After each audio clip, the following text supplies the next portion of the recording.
महाराष्ट्र से एक बड़ा गहरा रिश्ता है, वो है लता मंगेशकर।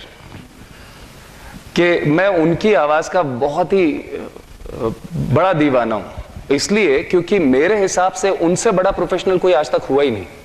1944 से लेके और आज तक गा रही, यानी 70 साल का करियर, जितनी हम में से किसी की उम्र भी ना हो, 70 साल तक रूल किया उन्होंने। और मैंने उन्हीं पे मैनेजमेंट टेक्निक्स बना के ऑल इंडिया मैनेजमेंट एसोसिएशन और इंटरनेशनल फोरम्स पे उसको काफी जगह प्रेजेंट किया, तो इसलिए और भी गहरा रिश्ता है मेरा उनकी आवाज के साथ।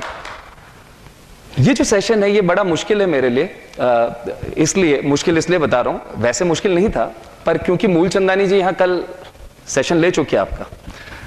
1975 में रॉयल अल्बर्ट हॉल, नाम सुना है आपने रॉयल अल्बर्ट हॉल? वहां पहली हिंदुस्तानी जो गाने वाली थी वो लता मंगेशकर थी। अच्छा, वहां बड़ा मुश्किल हो गया। एक तो पहली बार उनकी शर्त ये थी कि देखिए बाकी सिंगर्स जो गाते होंगे वो किसी स्कूल में या है ना कम्युनिटी हॉल्स में गाते, मैं तो रॉयल अल्बर्ट हॉल में गाऊंगी। तो वहां के अंग्रेज हंसने लगे, बोले रॉयल अल्बर्ट हॉल में कौन सुनने आएगा। और जब शुरू हुआ तो जैम पैक्ड।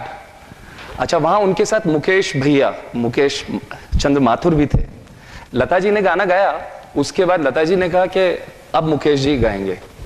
अब मुकेश जी स्टेज पे पहुंचे और बोले कि यार ये तो बड़ा, इन्होंने मेरे साथ नाइंसाफी कर दी कि जिस स्टेज पे लता मंगेशकर गा चुकी हूं उस स्टेज पे कोई और सिंगर आके गाए तो इससे बड़ी गलती तो वो कर ही नहीं सकता, क्योंकि अब वो कुछ भी गाए उसको कंपेयर किसके साथ किया जाएगा।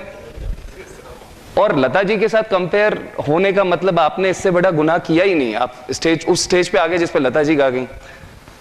तो मुकेश जी बोले मैं फिर भी ये है ना, इसलिए ये लता जी मेरे साथ ये इसलिए कर लेती हैं क्योंकि ये मुझे अपना बड़ा भाई मानती हैं और छोटी बहन की नादानी समझ के मैं स्टेज पे आ जाता हूँ।